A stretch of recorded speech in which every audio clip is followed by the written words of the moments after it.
So this morning, as I went to worship, it was a normal morning, praying, going to worship, because I always try to get my spirit ready to worship the Lord.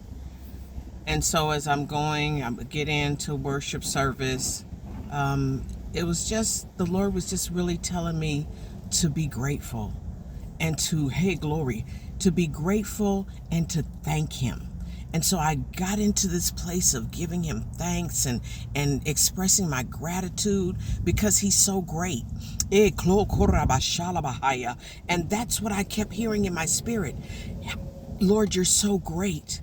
There's nothing too hard for you. There's nothing impossible for you. And I just began to give Him praise because of His greatness and His awesomeness.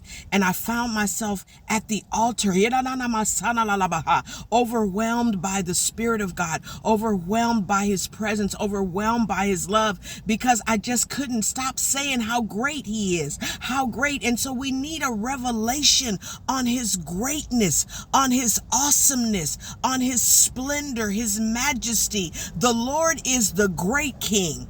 He is the great King, not a great King. He is the great. He is the greatest of the great. If there's anything greater, it's Him. Oh, bless His name. And so we need to get our mindset on the goodness and the greatness of God, because God is always good to us. He's good to us whether we serve Him or not. He said He reigns on the just and the unjust. He's always good.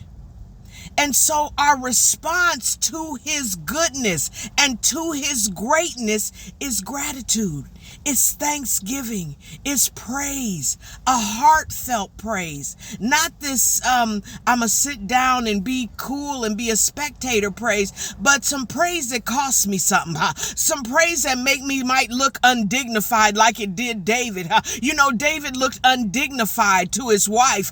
And so sometimes we got to stop looking cute and we got to give God the praise that He deserves. And then from there, my life should overflow every day. Every day I should have, hallelujah, I should have the right attitude. See, when I'm grateful, I don't have a nasty attitude. I have a right attitude. So I'm always looking and listening for God to say, oh, go over here and talk to so-and-so, or go over there and pray for so-and-so, or go over here, just smile at this one. Just give this one a hug.